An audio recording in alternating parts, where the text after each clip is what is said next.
umutima wanjye ntuhagaze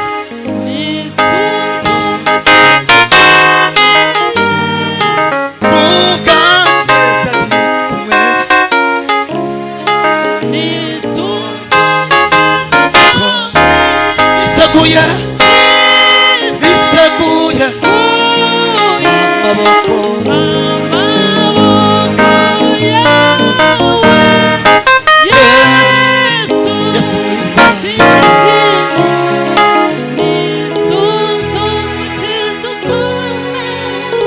ongera unkomere Yesu mu mashyi ushimire.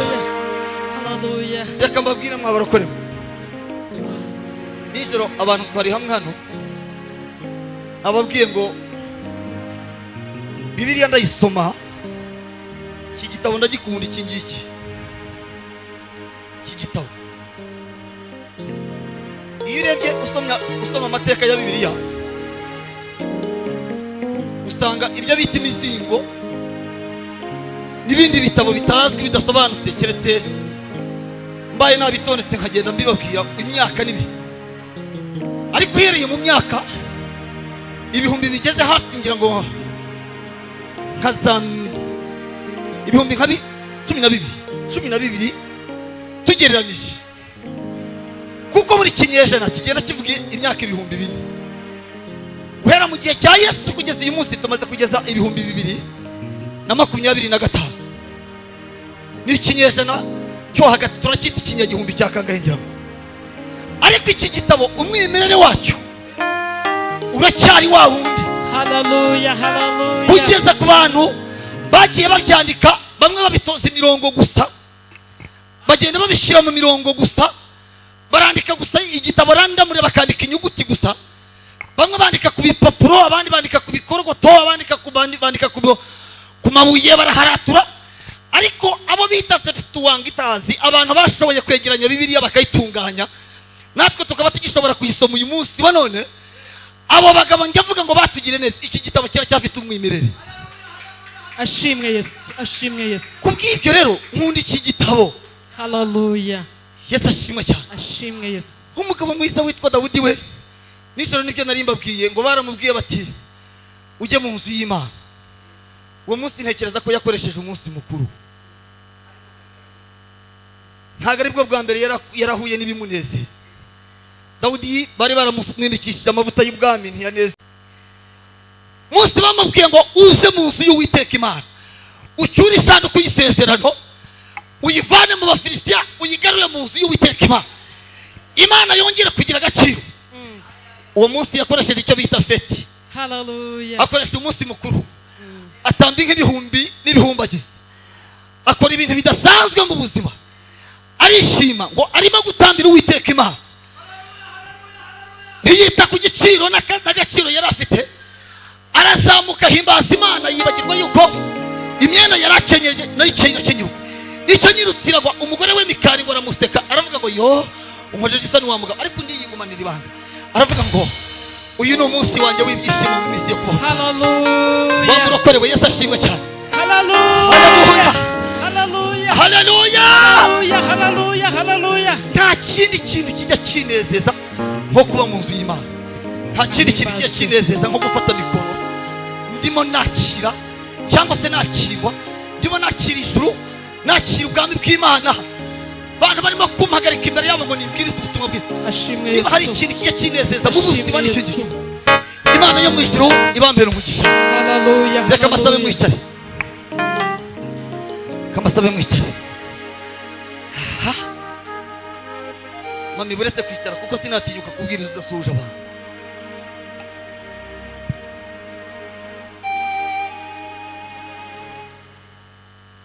Haleluya. Haleluya. Haleluya. Haleluya. Haleluya. Yesu ashimwe cyane. Ibineza neza byansagutse. Umuririmbyi yaravuze ngo aha hantu hari Imana we, hari Imana koko. Hari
kuko nimpa gusanga urahura n'ishyamba urimo aruta intwari zo muri iyi si tuzi, aruta intwari tuzi muri iyi si.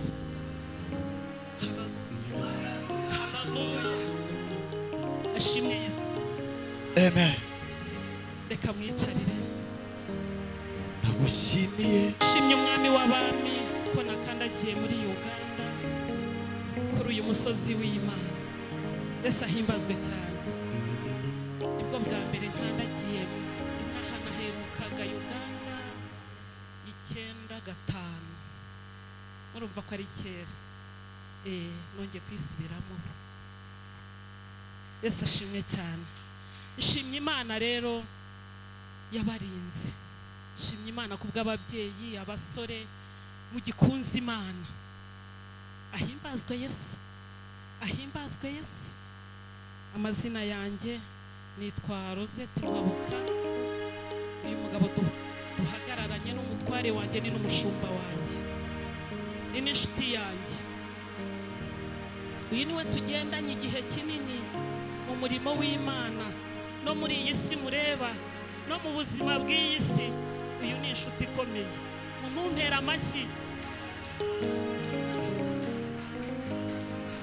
Dufitanye abana b'abahungu beza benshi, dufitanye abana b'abakobwa beza benshi, dufitanye abuzukuru. Haleluya. Ahimbazwe Yesu. Umwami tuvuga ntabwo tumuvuga nk'uwabayeho, ahubwo turamuvuga nk'abamufite. Ashimwe Yesu. Yesu tugiye kuvuga, Yesu tubuhamya, ntabwo tumuvuga nk'uwabanye na Paulo. Paulo ntitumuzi, tumusoma muri Bibiliya. Uwabanye na Danieli, Danieli ntiyaturanye n'iwacu, ntitumuzi. Dawudi ntabwo muzi, musanga muri Bibiliya, ntabwo yaturanye n'iwacu, yera yirabura simuzi. Ahimbazwe Yesu. Ariko ndavuga Yesu nabonesheje amaso yanjye. Haleluya. Yesu aravuga, Yesu twabonye, yego, Yesu twagendanye, Yesu twicaranye. Ariko Yesu ni inshuti yacu, ariko Yesu ni umugabo. Ahimbazwe Yesu.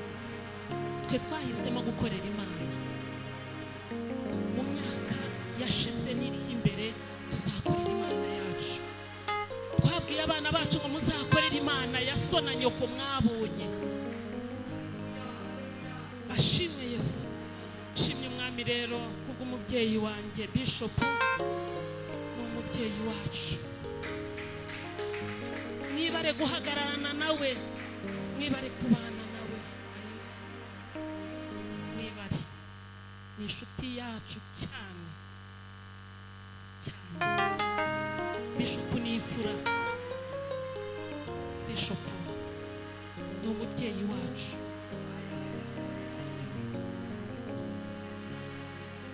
ushimwe Yesu. Bishop yaje Uganda ndapfa, nsa n'ucitse uruhande rumwe ndapfa.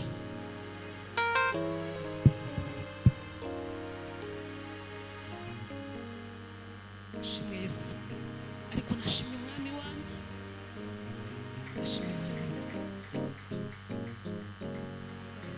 Ushimwe Yesu. Imana ibaha umugisha kumwakira muri iki gihugu.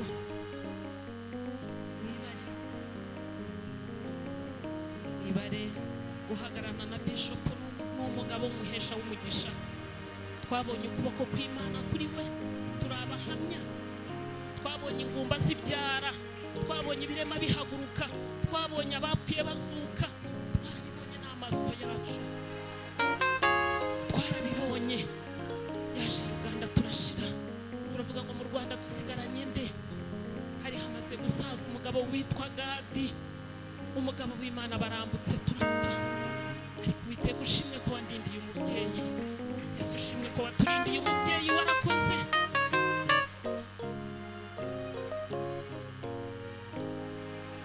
Amen. Imana yo mu ijuru ibahe umugisha. Ni ukuri turabakunda, njye n'abakunze kera ntarababona. Namenye ko Bishop ari inaha afite itorero, ndabakunda. Ndavuga ngo ariko Mana uzanshoboze mpagere mbarebe. Ariko Imana ibahe umugisha mw'ababyeyi mwe mwibare. Mwakiriye Imana, ntabwo mwakiriye Imana. Mwakiriye Imana, muyifate neza. N'abandi batarabimenya mubimenye. Mwakiriye Imana, mwakiriye Imana mw'abantu mwe. Hahirwa uzabimenya, hahirwa uzabimenya ko mwakiriye Imana. Uwo muntu arahirwa, uwo muntu ni umunyamugisha. Ashimwe Yesu. Reka ntarya amasaha y'umukozi w'Imana. Ni ukuri ndabakunda. Umuryango wa Pastor Mpabuka urabasuhuza. Nageze hano mpafite umuhungu wanjye, umuhungu wacu tumwesige, ni umuhungu wacu. Abana banjye bamwita Uburiza. Ushaka kubona abana banjye n'umuryango wanjye wafata kuri uriya mugabo. Kandi afite murumuna wanjye, nitwe twamuhaye murumuna wanjye, arira yenda gupfa. Ibyo avuga ni ukuri, ibyo avuga ni ukuri, ibyo avuga ni ukuri. Imana ihagarana nawe, imukiriza umugore arwaye kanseri yo mu nda. Ntabwo tuzabyibagirwa, ntabwo tuzibagirwa. Imana twarayibonye. Imana ibaha umugisha. DJ Imana iguha umugisha. Nageze hano ndishima, ni umwana wacu cyane, nawe nakunezerewe. Pastor Imana iguha umugisha. Yaza kwanga ntabwo mba naje, mumunshimire. Ntabwo byari byoroshye gusiga abana mu rugo, abakuru ntibahaba, hari abato. Ntabwo byari byoroshye, ariko aranyemerera yo kabyara. Aranyemerera, arambwira ati ngwino tujye mu murimo w'Imana. Imana imuha umugisha. Kandi Imana iguha umugisha. Wibare. Imana agukomere mu mashimani. Aguha umugisha. Ndabashimiye. Nabasima. Ntabwo kiretse niba hari abantu batanzi, ariko ubushize nari nivuze shana ko harabe hatari kumanya kongo buhirengeye gambaho amazina. Hari abatanzi, hari abatakumanya. Nitwa Pastor Mpabuka Vianney. Nibanyita Pastor Mpabuka Vianney. Iwacu ni mu gihugu cy'u Rwanda. Naraga Rwanda. Umushumba mu itorero rya Zion Temple. N'umushumba umukanisa ya Zion Temple.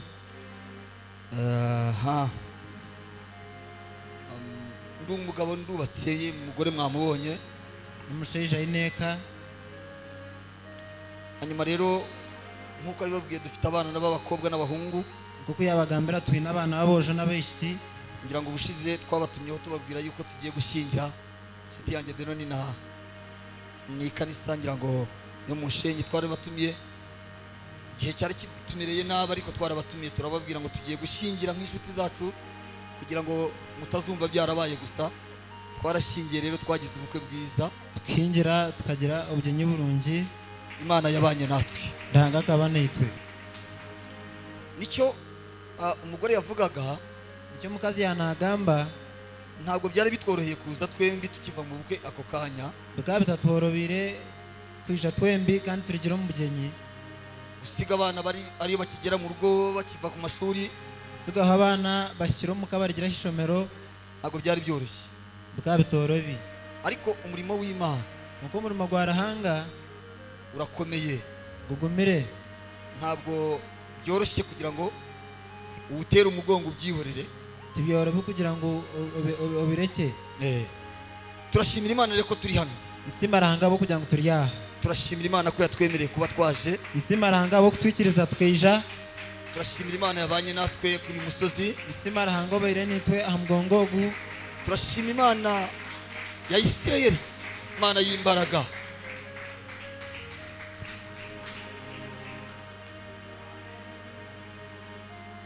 Hari abantu batumva Ikinyarwanda?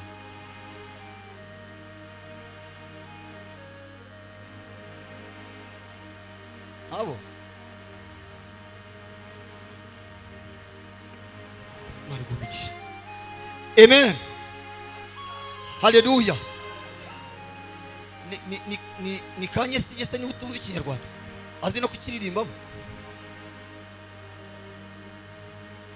Amen. Mushumba turakwishimiye. Amen. Turashimira Imana rero tugire neza uyu munsi wa none, iduhaye umugisha ukomeye cyane. Tugiye guhagararana namwe ahangaha kuri uyu musozi mu ijambo ubundi njya numva abanyarwanda bakunda kwita ijambo ry'urufunguzo, hanyuma natwe rero tugiye gufungura turebe ukuntu biri buze gufunguka, ariko hamwe na Kristo ndabizi yuko bishoboka.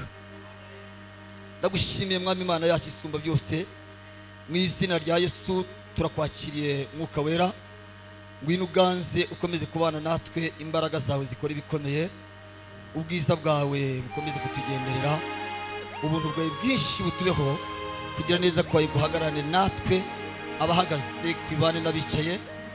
Mwami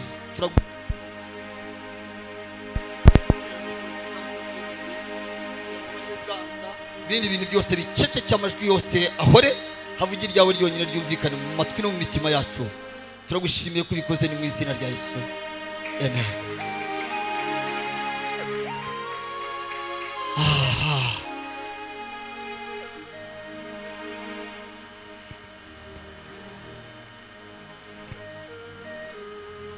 Tugiye gusoma Bibiliya rero, hanyuma tugire turinganize, twigishe ijambo ry'Imana. Amen.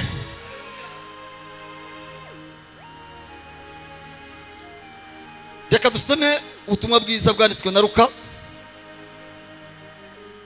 igitabo cya gatatu mu bitabo bine by'ubutumwa bwiza. Cyo tugiye gusoma, turasoma ibice 10, turasoma umurongo wa 17 ngira ngo 17. Ndashaka kugira ngo twige ijambo ry'Imana.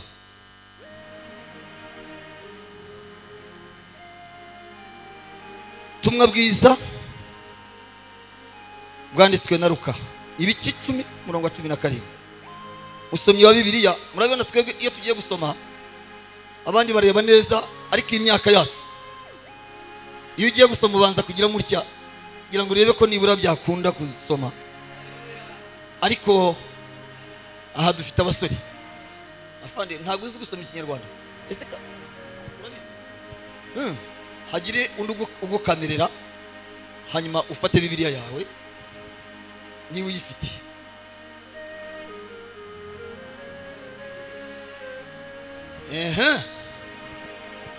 Reka mutizi yanjye muhungu wanjye, oya akoresha iyo ngiyo. se ndayizana ngo nyigire nteko ntenda gusoma. kadusome mu izina rya Yego. Yesu. Ubutumwa bwiza bwa Yesu Kristo bwanditswe na Luka Yego. 10:17. Yego. Titiri iravuga ngo Mm. intumwa 70 zigaruka. Yego. Nuko abo 70 bagaruka bishima bati, databuja, abadayimoni nabo baratwumvira mu izina ryawe. Yego. Arababwira ati, nabonye Satani avuye mu ijuru agwa asa n'umurabyo. Dore mbahaye ubutware bwo kujya mukandagira inzoka na sikoropiyo n'imbaraga z'umwanzi zose, kandi nta kintu kizagira icyo kibatwara cyose. Yego. Nkomeze. Uretse jya mu itangiriro. Jya mu itangiriro. Ndimo ndakora icyegeranyo cy'icyo nshaka kuvugana n'itorero umwuka wera yavuganye nanjye. Tangiriro urasoma ibice 3. Hasi. Yego. Tangiriro twumvi.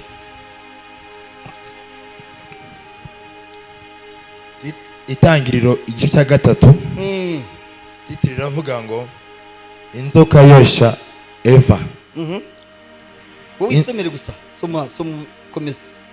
Inzoka yarushaga uburiganya inyamaswa zo mu ishyamba zose Uwiteka Imana yaremye.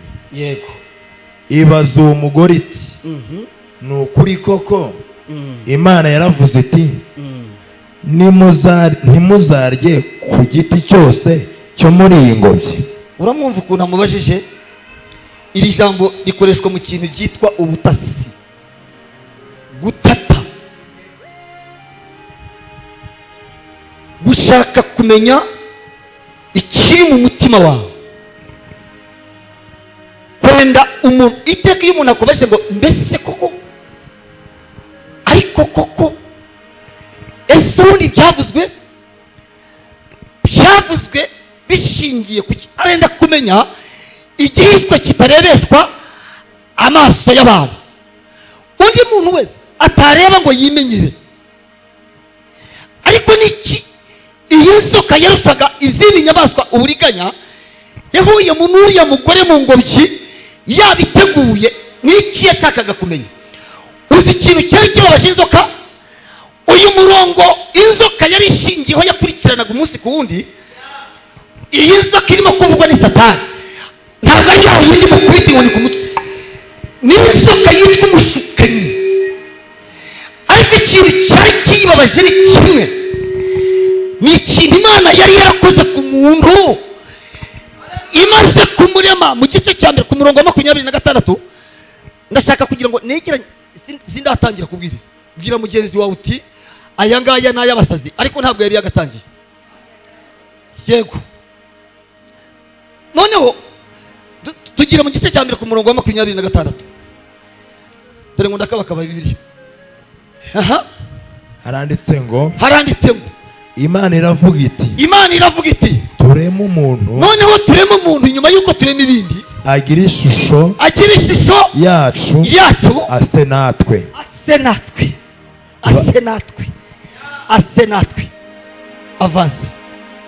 Avance komeza. Ase natwe batwara amafi yo mu nyanja. Noneho ikibazo my dear, batware akantu kishe Satani karamugaragura, karamuziringa mu bitekerezo, kamubuza pona ruguru, kamutesha umutwe buri byicaro n'ibihagararo. Akantu kitwa batware, bahabwa ubutware bwahe. Hari igihe umuntu aguha gutwara umudugudu cyangwa akarere cyangwa intara, ariko uyu muntu ntabwo yahawe gutwara agace kamwe. Nta n'ikintu yasigarishijwe ku isi adahaweho uburenganzira bwo gutwara. Ndimo ndavuga ijambo ryitwa ubutware. Mwabarokore mwe, Yesu ashimwe cyane. Haleluya. Ongera umbwire mugenzi wawe uti ntabwo aratangira n'ay'abasazi. dashi. Aravuga ngo batware ikirata muhungu wanjye, batwara amafi yo mu nyanja, batwara amafi yo mu nyanja n'inyoni zo mu kirere, yo mu kirere, aha, n'amatungo, noneho n'amatungo nayo, n'isi yose. hanyuma se igisigaye ni ikirata. Mbariza mugenzi wawe uti iki Imana yasigaje ku isi itagihaye umwana w'umuntu kugira ngo gitware n'iki? Mumbarize mw'abashumba, ni iki cyasigaye muri karitsiye mu isi y'abantu? Ni iki cyasigaye Imana itacyeguriye umuntu kugira ngo gitware? Ubundi gutera imbere k'umuntu n'ubuzima bwose wanyuramo, iyo udahuye na challenge mu buzima ujye umenya ko utari mu rugendo ruzima, ntabwo uri mu nzira, uba warayoroshye. Iyi Satani yari irajwe ishinga nuko nayo iri mu butware bw'umwana w'umuntu.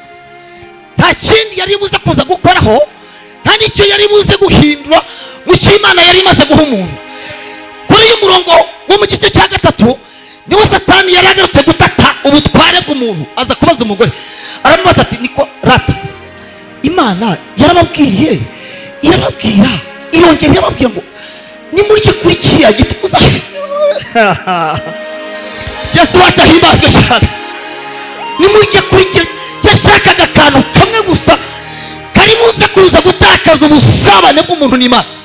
Nta kindi kintu yashakaga, kugira ngo habeho iki hagati y'Imana n'umuntu, habeho kwamburwa ubutware Imana yari yahaye umuntu. Nta kindi mwabura kure. Ahimbazwe Yesu umwana w'intama w'Imana. Haleluya.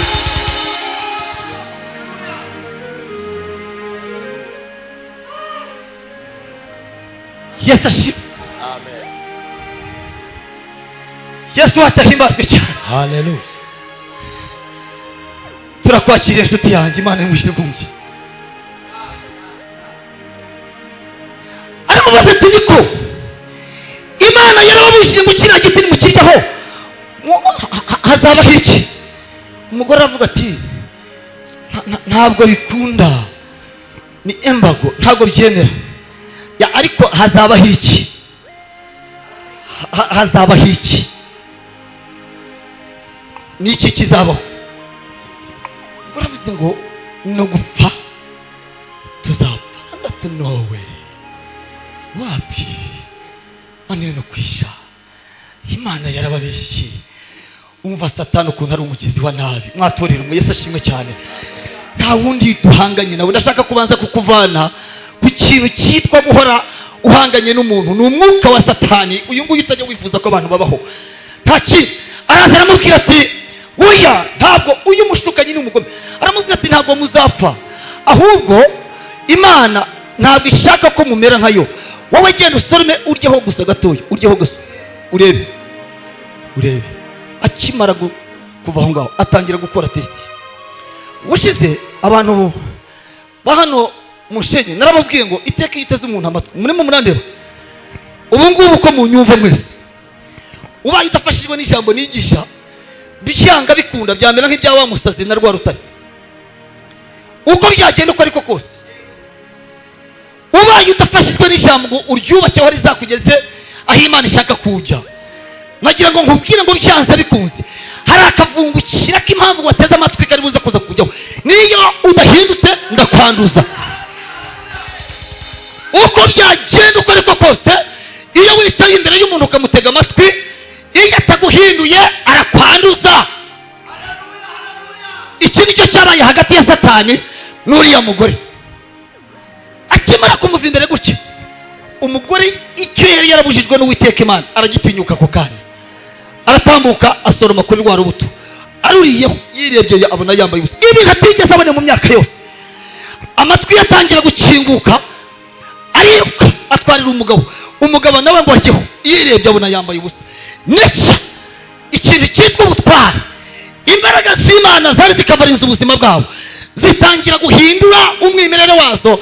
Abantu batangira kujya muri mudu y'ubuzima bwa Satani yashakaga kwajyamo. Ntabwo yongeye kugaruka, hagendaho. Yesu ashimwe cyane. Yesu wacu ahimbazwe. Torero haleluya. Iki ni igitabo cy'itangiriro ndimo mvuga, ariko reka nsubire ku butumwa bwiza bw'umwami wacu Yesu. Mumukomere mu mashyi yo kabyara uyu mugabo watugaruriye ubutwari. Nicyo nshaka kugira ngo tuganireho uyu munsi wa none, aya masaha mpawe. Mumfashe kandi, uyu mugabo witwa Luka muri Bibiliya yanditse ibitabo bibiri. Yanditse igitabo cy'ubutumwa bwiza bwa Luka, yandika n'igitabo cy'ibyakozwe n'intumwa. Iyo urebye, iyo usoma igitabo cy'ibyakozwe n'intumwa, ugasoma urwandiko Pawulo yandikiye Timoteyo, ugasoma igitabo cy'Abakolosayo, aha niho ubona intumwa uyu muhungu witwa Luka, uyu mwigishwa ni n'umwigishwa, ntabwo ari intumwa Luka. Uyu mwigishwa witwa Luka icyo yari ari cyo muri icyo gihe. Ikindi cya kabiri, umwimerere wa Luka, Luka ntabwo yari umuyuda, Luka yari umunyamahanga. Abashakashatsi bagenda bagaragaza yuko Luka ashobora ndetse kuba yaravukaga mu bwoko bw'Abagiriki, kubera impamvu igitabo cya mbere cyandika hagenda hagaragaramo imirongo migari igaragaza yuko yanditse cyane mu rurimi rw'Abagiriki n'urundi. Noneho abahindura Bibiliya nibo bagiye bahindura umwimerere w'ururimi twumva, ariko wo mu myandikire ye ya kamere cyangwa se umwimerere wayo bigaragaza ko uyu mugabo yanditse iki gitabo acyandika muri urwo rurimi. Icya gatatu, Luka ntabwo yandikiye rubanda rwa giseseka. Luka yandikiye umugabo witwa Teofili w'inshuti ye yakundaga. Ikiboneka muri kino gitabo byerekana yuko Teofili uyu nguyu ntabwo yari umuntu usanzwe. Abateologiste cyangwa se bo bita septuagintas bagenda bagaragaza yuko uyu Luka ashobora kuba yari umuntu ukomeye. Uyu Teofili ashobora kuba yari umuntu ukomeye. Icya kabiri, yari mu nzego ziyobora zifata ibyemezo cyane cyane. Ashobora kuba ari umwe ibitabo bya printingwaga icyo gihe byasohokaga byanyuzwaga mu maboko, akaba ari ubiha uburenganzira bwo kugira ngo bikomeze kugira icyo biri buze kumarira abantu. Aramwandikira. Iyo usoma igitabo cya Luka aravuga ngo Teofili mwiza. Ijambo rivuga mwiza rishatse kuvuga umunyacyubahiro. Ni nko gutanga ruswa mu magambo, ni nko kuvuga honorable, ni nko kuvuga his excellence, ni nko kuvuga umunyacyubahiro uwo ari we wese. Nicyo ngicyo niryo ijambo yakoresha. Noneho arandika, ariko amwandikira ntabwo yapfuye guharatura, ntabwo yanditse gusa ibintu bidasobanutse. Uyu muhungu witwa Luka yandikiye Teofili nk'inshuti ye, ariko amwandikira afite intego. N'iki yashakaga kumubwira? Wibuke yuko uyu mugabo yari Umugiriki. Arimo arandikira, gukomera umushumba amashyi yinjira. Mani guhumugisha mushumba. Yari arimo amwandikira afite intego, nk'umuntu ukomeye utari witaye ku byari byarabaye n'inkuru zavuzwe. Ariko ikintu gikomeye cyane yashakaga kumwemeza ko icya mbere mu ntego yari afite, Luka yari afite intego yo gusobanura icyo bita agakiza. Niko nshaka kugarukaho uyu munsi. Kabonerwa muri Kristo. Aha niho nagarutse. Agakiza kabonerwa muri Kristo Yesu, ubuntu twahawe n'Umwami wacu, imbabazi twakiriwe na Yesu. Ntabwo mbizi wowe ukomeze, ariko jewe harimo umuriro nimba ugurumana hagati. Iyo mvuga Yesu mba numva ndimo kuvuga umugabo ukomeye, kuko niwe wampaye agaciro mfite tumwana. Nta kindi wamusimbuza. Uyu mugabo wadusubiza agakiza, akadusubiza agaciro twari twaratakarijwe n'umwanzi muri kiriya gihe cy'ibihe n'ibihe. Intego ya kabiri Luka yari afite intego yo kumwandikira abantu bagene bagakiza n'ibandi. Hari impaka zavugaga ngo nibura agakiza karamutse kanabayeho gakwiriye kuba kari mu nzu ya Isiraheli gusa, gakwiriye kuba ari ak'Abayuda, nta bandi bantu bagafiteho access. ariko uyu mugabo witwa Luka yanditse arimo kuvuga ati agakiza ni rusange kuko kazanywe n'umwami w'abami. Intego ya gatatu, uretseho gatoya, intego ya gatatu kwari uburyo bwo gukomeza gushima. Arimo amwereka uburyo dukwiriye gukomeza gushima no gushimira amasengesho Yesu yagize kuri uriya musozi igihe yasengeraga Getsemani. Amarira n'amarira. Ibi ngibi ndimo kubira harya n'ibyo mubinyibutse nawe akoze mwebwe ntabwo ibi bimanuka hanga kuri n'ibyo ni cyuya. Ibyuya n'amaraso birimo bimanuka Yesu arimo gusengera Getsemani. Ibyo nibyo Luka yandikaga arimo kubwira Teofilo, aramubwira ngo agaciro k'ibyuya n'amaraso bya Yesu byagize akamaro kuri twebwe abanyamahanga kugira ngo bidusubize ubuntu bw'Imana, tubashe kuringanira n'abandi, tugire uruhare mu bwambi bwa Data, dusubizwa agaciro tutigeze tubona mwabarokore mwe. Haleluya! Aravuga ati icyo nicyo nshaka kugira ngo usobanukire. Icya kane ibikorwa byihariye by'abagore. Pigiye Bwana makofe. Ubaye uri umudamu urahangaha washimira Imana.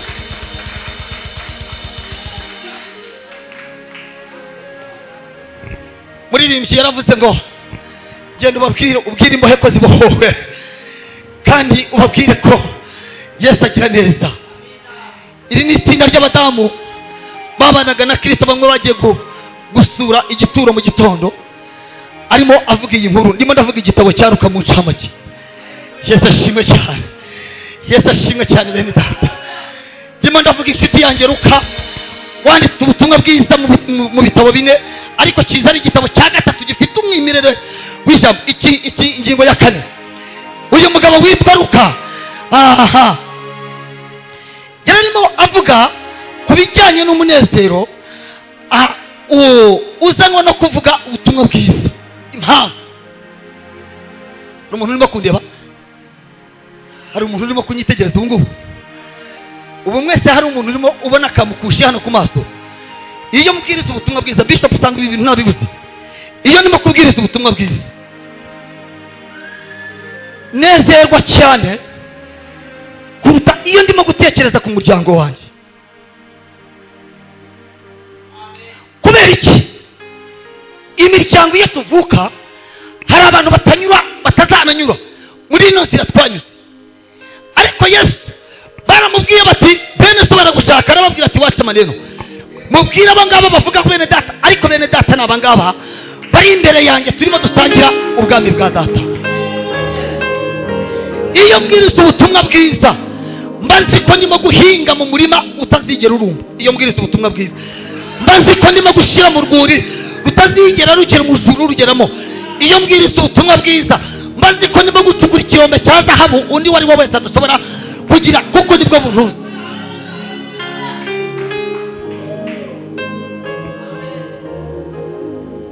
Icya gatandatu ndaje kwita ku bantu bakennye. Iriya minsi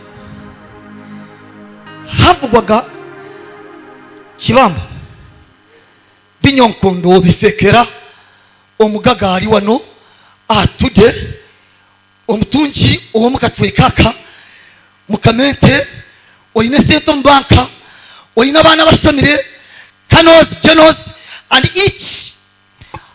Abo nibo bantu bari bazwi, ariko iki cyatumaga uyu muhungu witwa Luka arimo kwandikisha Teofilo wari ikigaganyeri wari uzwi kuri ya zina, arimo aramumanura kugira ngo amwereke ukuntu Yesu yazanywe no gufata abo hasi akabamanura akabazamura akongera akamanura abo hejuru akabahuriza hagati kugira ngo aba bantu basangire ubwami bumwe, umwe adasumbye undi kuko umwami ni umwe, umwuka ni umwe, Imana ni imwe. Yesu wacu ahimbazwe cyane. Amen. Ashimwe Kristo. Haleluya, Hallelujah. Haleluya, Hallelujah. ingingo ya karindwi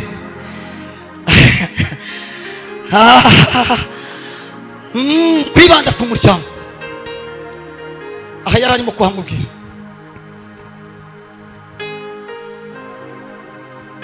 dutangira ubutumwa bwiza, ntabwo mbizi niba bishop abyibuka, ariko twari dufite isomo ritubwira ko dukora iby'Imana, Imana nayo igakora ibyacu, kandi koko ni ukuri. Yego, mu bihumbi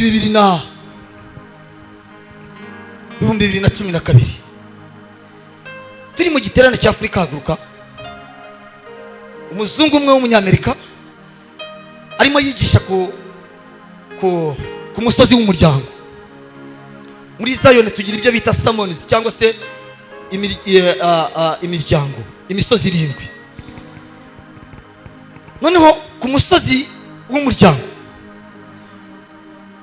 yigisha, nari nicaye ngira nko mu ntebe za 3 cyangwa se za 4, avuga ibintu bitatu. Avuga ikintu cya mbere, avuga icya kabiri, avuga icya gatatu uko bikurikirana, n'icya kane n'icya gatanu.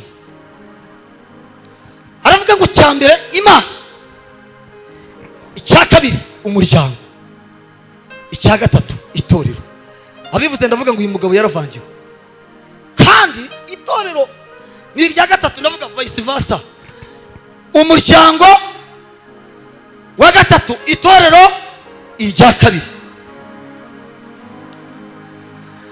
Aravuga ati buriya kenshi na kenshi iyo utahaye agaciro umuryango hagati y'itorero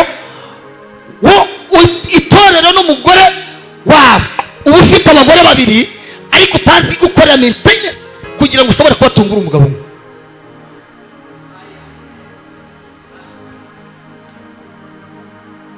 Mwabagabo mwe, mwabashumba mwe muri hano, mbere na mbere Imana, second umuryango. Abasumba muri ahangaha mwese, igihe kizagera mubone pansiyo mutahe, kandi muzasubira mu miryango. Umuryango nibo barawufashe nabi, uzishyira muri herena. Ndatsindwa mwene Petero, ndavuga nti ndagarame karabana.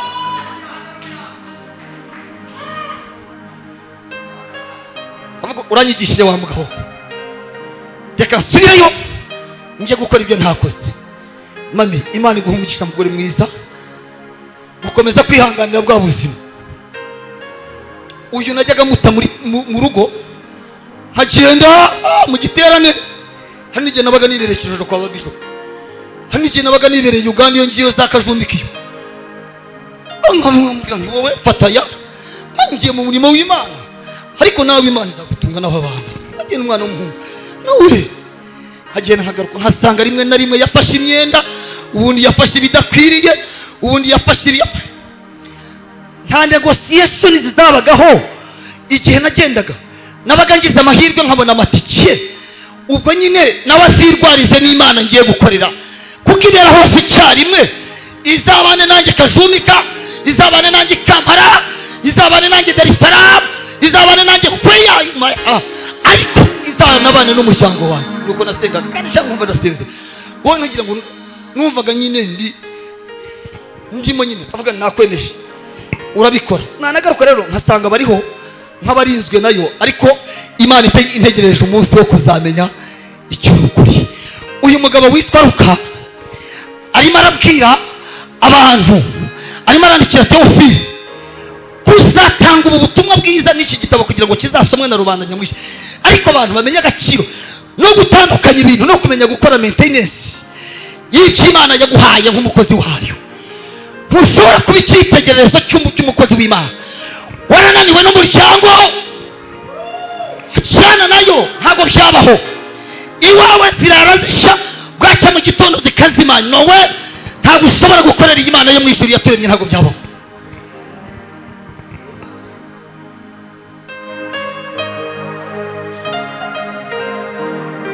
Uzamuri Imana yacu icyubahiro niba murimo kuyumva. Bantu nyongera kagatambaro, ubushize narabibabwiye, ntabwo njya nkunda kubwiriza ubutumwa bwiza nkavukira imbere abantu batanzi. Iyo mbigize kabiri ntwara umugore wanjye. Nabwiye abantu, mushumba twahuriye hano Irene, arababwiye ngo nushaka kumenya uko umugore n'umugabo baraye uzabicaranye nk'uko Pastor Irene yicaranye na madamu wanjye, maze nurangiza umubwire uti mundamushyirize mumpoberere.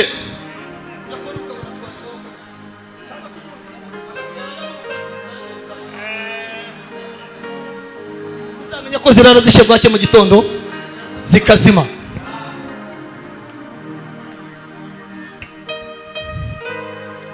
Amen. Amen. Amen. Hallelujah. Ongera umbwire mugenzi wawe uti pastor aratangiye ntabwo arigisha.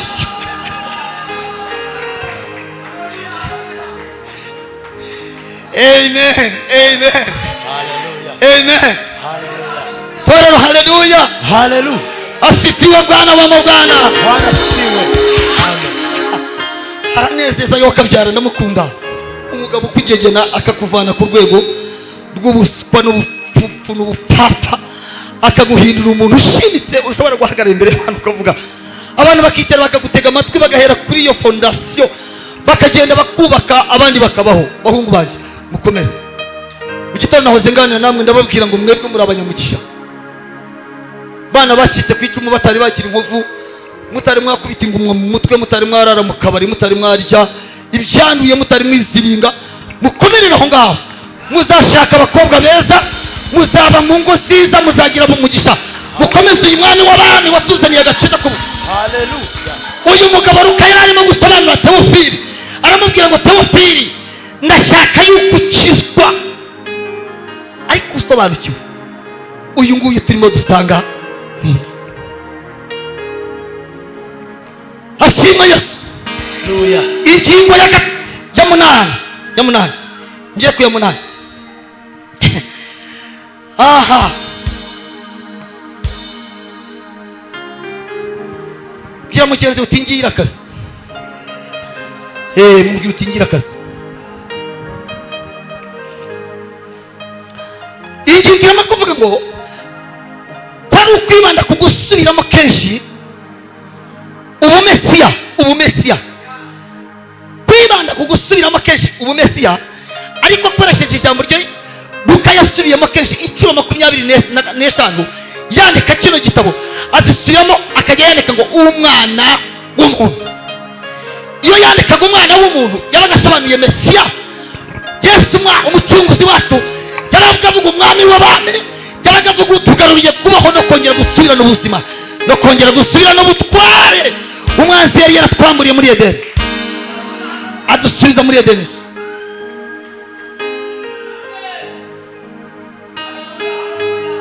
Inshuro 25 mu butumwa bwiza bwa Luka yandika ijambo umwana w'umuntu. Yararimo kuvuga Mesiya, umucunguzi wacu. Yesu ashimwe cyane. Icyatumaga arimo kubimubwira, yashakaga kugira ngo ahamye umurokore. Yesu ashimwe cyane. Yashakaga kugira ngo asobanurire Teofili ave mu rungabangabo rw'amakuru yari ari hanze aho ngaho. Nta gihe mwa bakozi b'Imana mwe abigisha b'ibinyoma bigeze babura. Kuva itorero ryabaho ryaba iryo mu butayu, aba bantu baciye muri iriya nyanji itukura igacikamo kabiri, bakagenda ubutayu bwose kumara imyaka 40. Bariya abantu bahuriye na challenge nk'izo duhura nazo natwe. Usibye ko ibihe atari bimwe, ariko ibihinyuza byose bigenda bihura n'itorero. Yesu ashimwe cyane.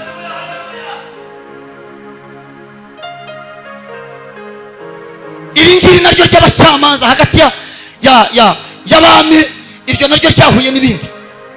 Iryari rigizwe n'abahanuzi, iryo naryo ryahuye n'ibindi cyane cyane. Bwira mugenzi wawe uti cyane cyane. Ibikigwamana byari bizengurutse abantu bari batuye aho ngaho, bari bazi Imana.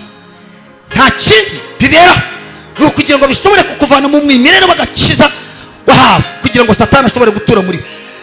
Paulo arimo yandikira Abakorinto, yarababwiye ngo umucyo n'umwijima ntabwo bibana. Kristo na Beliyali ntabwo bibana. Uwizera n'utizera ntibaba mu muntu umwe. Aravuga ngo muve hagati y'ababandi. Yarabizi ko tuhatuye, n'uyu munsi turacyahatuye. itorero Yesu ashimwe cyane. Uyu mugabo witwa Luka yari arimo yandikira Teofili kugira ngo amuvane mu rungabangabo rw'inkuru zari ziri hagati aho ngaho. Nubwo yari akomeye ntabwo yabuzwaga, ntabwo amagambo y'urucantege n'abigisha b'ibinyoma baburaga kumugeraho. Ariko uyu muhungu mwiza witwa Luka aramwandikira.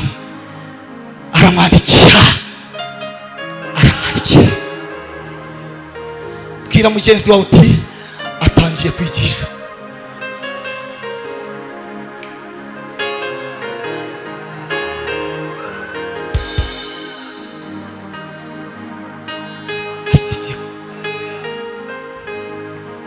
Nari ndimo gusobanura umwanditsi w'igitabo tugiye gusangira.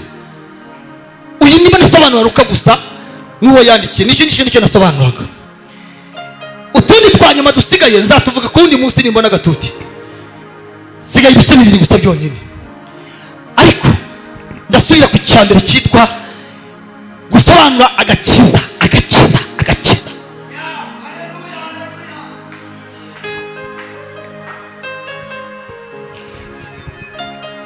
Agakiza ni iki? Bibiliya yatubwiye ngo muri Luka atubwira ngo atuma abigishwa 70. Abigishwa 70. Koma mugenzi wa mugurutsa umwigisha. Mukomeho mugurutsa umwigishwa. Akubwiye ngo ngiye gutangira kwigisha. Bishop, kumura uyu mwanya ntabwo ndi bubure kubusangira n'abandi. Ariko reka nigishe dore. Uko umwuka mbwira reka mbitange. Imana ishimwe kubera yuko uyu munsi wa none mpagaze hano muri uno mudugudu wa Rubare ndimo mvugana n'itorero. Imana yacu ishimwe. Homera kuri mugenzi wawe.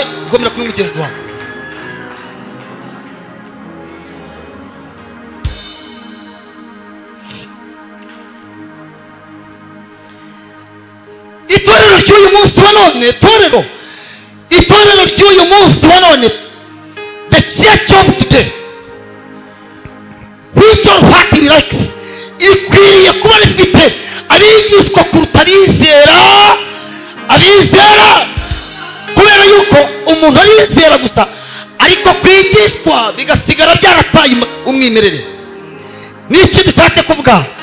Umwigishwa kimutandukanya n'umwizera n'iki?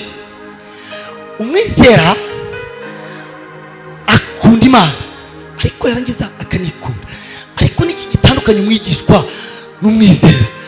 Umwigishwa iyo yamaze kumenya ibyo yigishijwe ashobora no kwitangira Imana akayitanga ubuzima bwe.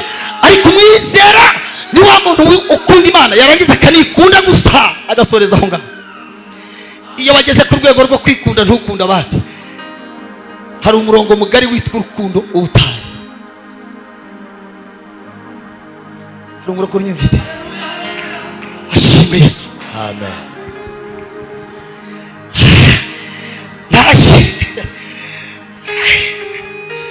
Mana yo kwizera umfashe. Dukeneye itorero rikwiriye kugira abigisha. Niki dushaka kuvuga mwuka byaramo? Umukristo ikimutandukanya n'undi muntu wese, ntabwo umuntu wizera apfa guhishurirwa gusa. Umuntu wese ahishurirwa ibyo yigishijwe. Ijambo ryatangiye rivuga ngo Yesu ntabwo yafasha abizera gusa, yafasha abigishwa.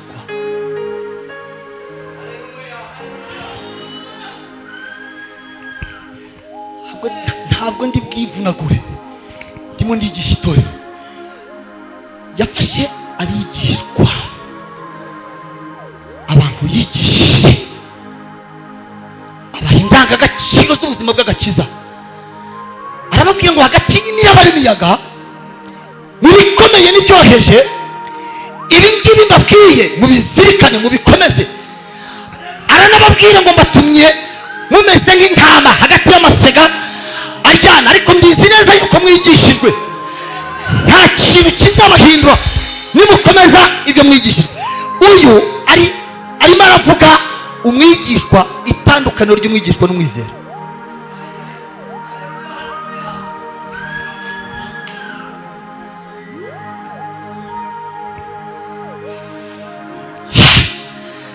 ntabwo mbizi niba hari umuntu unyumva. Kwizera nicyo kintu kibanza, ariko kwigishwa ni urugendo. Ntabwo bishoboka ko umuntu wizeye uyu munsi wa none wamuhindura umukristo ngo bikunde, aho kugira ngo ume abizera 1000 wampa abigishwa 5.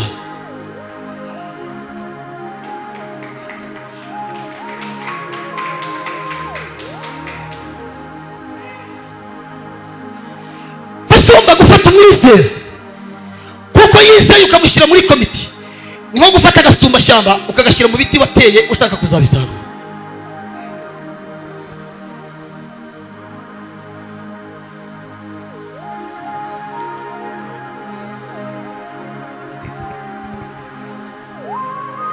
Abantu bamukoni ni bari mukoni, abantu barubare nagarutse mwihanga. Amen.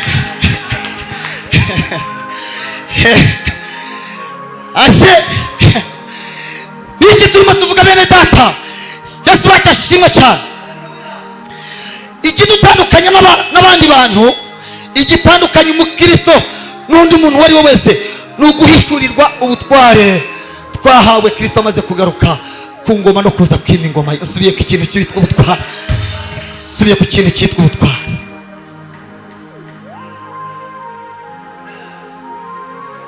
Iyo umuntu atari umwigishwa ntaba umutware, kuko ubutware ntabwo buhabwa umwana, ubutware buhabwa umuntu ukuze. Haleluya! Paulo yabwiye Timoteyo, aramubwira ngo attention please, ntuzafata abakuru b'itorero ngo umufate umutereke ku gatuti abaye atazi kwigisha. Iyo umuntu atigishijwe ntiyigisha, ntabwo bibaho. Umuntu wese atanga icyo afite, ikitakurimo ukagerageza kugitira. Kugitanga ni nko kwikorera amabuye udashoboye guhaguruka. Nigeze kubona umuntu umwe bamukoreye ibintu kubera gukunda amafaranga, bakimukubise ku mutwe agize atya, babandi bikorera ibiremereye, agira atya aritugatuga, aravuga ati nimunkuru ngiye guturika.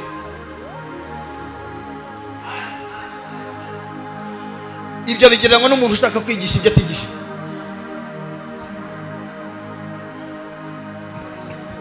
Muri Global Disciples navugaga ikintu kimwe, mami arabyibuka, n'itsinda njya nigisha 15, iyo bapasinze dufata 15. Ndababwira ngo utari waba ubutumwa ntuzavuge ubutumwa. Ibyo bimeze nko gufata inka yonyeje ukajya munsi kuyikama utekereza ko iri bwuna muri cyasi yonyeje. Ubundi abanyarwanda baravuga ngo no kwihomera ntacyo waba ukihomera, ushatse wabyihorera.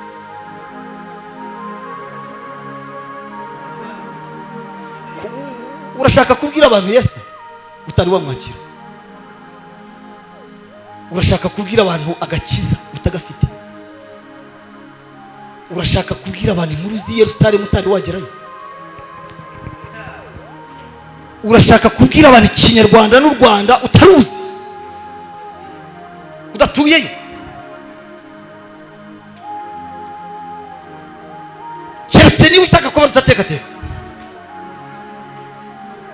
Kivuga twajyaga twivuga kera tukiri abanywanzo, tatekateka tatungura karega karegira rugamba rwa cyabasita n'abagagere ukivovota. Noneho bakajya bakubaza bati se aho ngaho hagize nk'uturuka ku ruhande akakubaza ati aho ngaho uvuze nahagana hehe, ushobora kuvuga ngo iteka iyo umuntu atazi ikintu bakakimubaza kugira ngo gisobanure, utangira guhigima cyangwa se byakunaniye ukarakara. Ariko bene data, Yesu ashimwe cyane. Haleluya, haleluya. Niki gitandukanya umuntu witwa umwigishwa n'undi muntu uwo ari we wese? Ni uguhishurirwa kumenya ubutwara.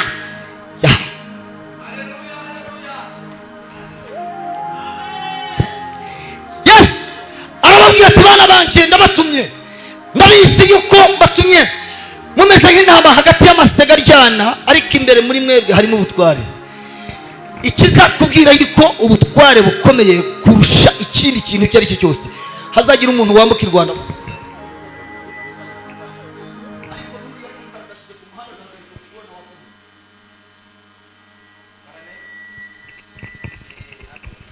uriya mupolisi uri hano hepfo ku muhanda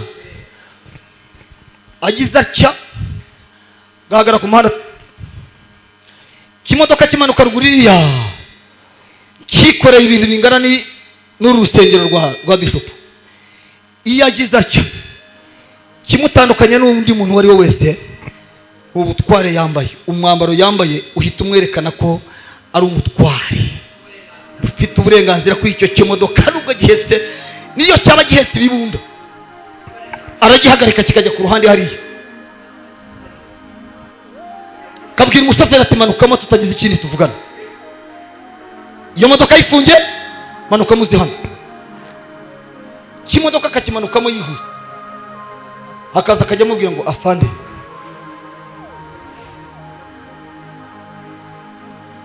zana perime, zana iki n'iki, kakizana, zana iki n'ikiriya, kakizana. iyo ashatse aramubwira ati uyu muhanda uri blocked, ntabwo uyu munsi wa none wemereye kuhaca, hagarara cyangwa se subira iyo uvuye. icyo ngicyo bacyita ubutwari. vuga ati batumye mumeze nk'intama hagati y'amasega ryabo, ariko muri mwebwe nimo hari ubutwari. gusa mbahaye ubutwari bwo gukandagira inzoka na sikorupiyo.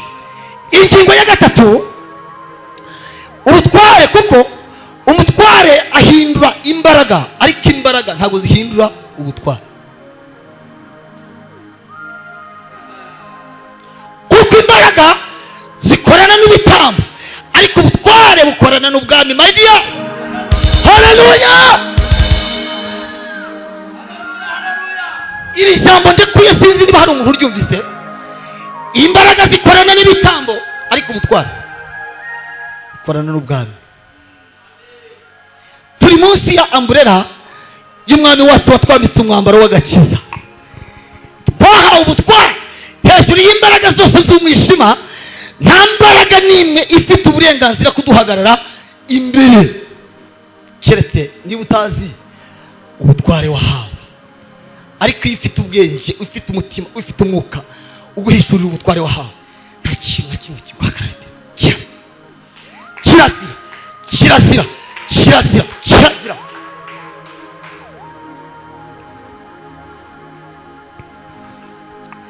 munsi y'imbaraga z'ubutware abapfu barazuka. munsi y'imbaraga z'ubutware ibimuga birahaguruka. hejuru y'imbaraga z'ubutware twahawe ibiremba biragenda. hejuru y'imbaraga z'ubutware twahawe ingumba zirabyara. bene data, ubutware buhindura imbaraga, kuko imbaraga zikorana n'ibitambo, ariko ubutware bukorana n'ubwami. iki nshatse kuvuga, igisonga cyose aho kiva kiridegembye, kikavuga ibintu byose gishatse, ariko gitegereza itegeko ry'umwami. kandi iyo wubashye itegeko ry'umwami, buri constitution yose y'igihugu irakurinda.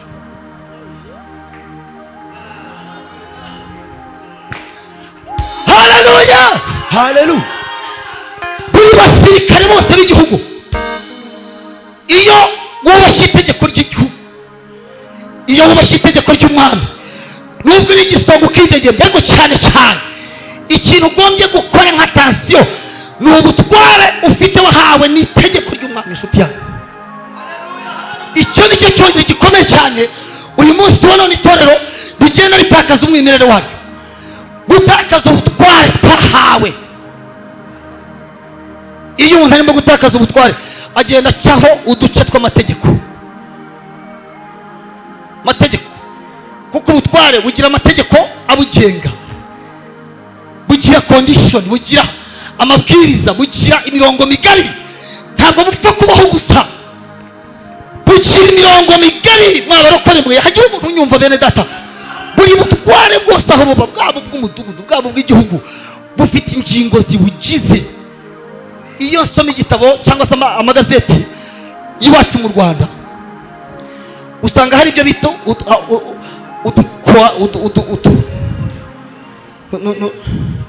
utunyerezo, tudomo. urumva? iyo basoma ibyo bita ngo na article, ukabona hariho nomero, hariho agakwego, hariho akanyereza. Utwo tuntu ni icyitonderwa. Iyo uvanyeho kamwe, itegeko ntabwo ryuzura.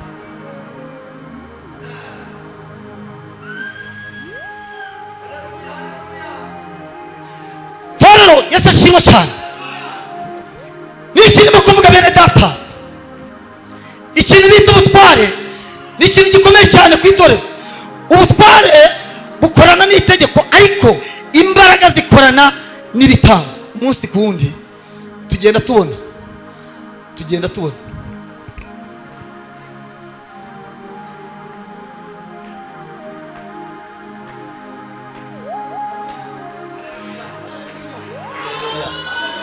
Hallelujah.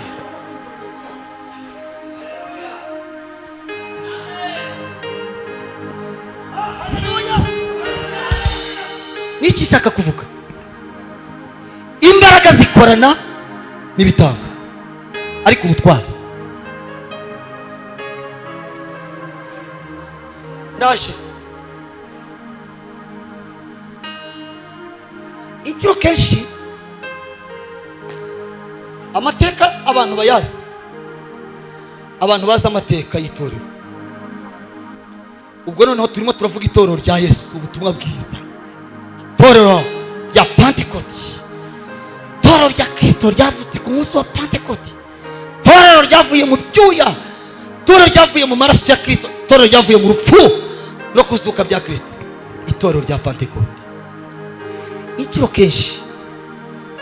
kenshi aho muzasanga ryubatse, muzasanga haragiye himuka ibitambo. Ndabivuze kuko urumva imbaraga zikorana n'itegeko. Ubutware bukorana n'itegeko, ariko imbaraga zikorana n'ibitambo.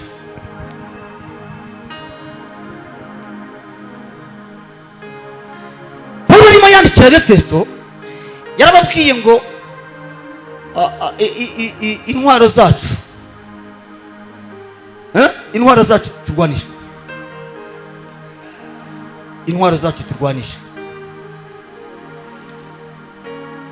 intwaro zacu turwanisha. Ni ibintu bibiri yavuze. Intwaro zacu turwanisha siza amaraso n'umubiri, ni iziri mu mwuka. Ariko aravuga ngo zo zikubita hasi, kwishyira hejuru kwa buri kintu cyose, kandi zikarwanya impaka zose, zigafata mbere ikigambiriwe mu mitima. Yesu ashimwe cyane. Ariko kuko ari iz'ubutware, ntabwo bisaba yuko turi buze kuzambara nk'izigaragara, ahubwo tuzikoresha mu gihe runaka kigeze. Ikingombwa icya kabiri, ntabwo tuzikoresha nk'izisesagurwa, nk'izidafite agaciro. Tuzikoresha aho bibaye ngombwa, kandi mu gihe kiri ngombwa. Yesu wacu ahimbazwe cyane. Amina. Haleluya. Ndasoza. Ni iki ngiki cyonyine sorezeho, ibindi nzabivuga undi munsi. Ushize ndi hariya mu Nshenyi, ngira ngo abantu twari turi hamwe murabyibuka. Nasomye umurongo uyu, niwo sinjya nkunda kujajanga Bibiliya, narabiretse biramvura. Ariko nagira ngo mbabwire, icyangombwa ni ukuri buze kubwira abantu ukiri ukuri kandi gikenewe. Ingingo zose ziravuga ngo imbaraga zitangirwa gukora, ariko ubutware butangirwa kuyobora.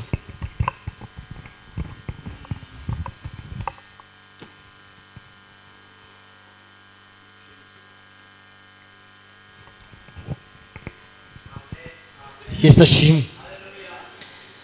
Mbese ntubibona ko nashoje? Ayo.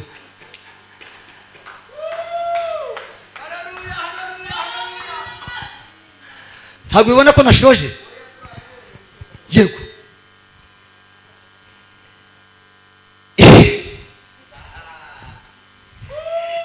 imbaraga zitangirwa gukora, hanyuma ubutware bugatangirwa iki? Kuyobora. Aho niho nzatangirira ejo bundi cyangwa se undi munsi. Murakoze. Imana yo mu ijuru ibampera umugisha.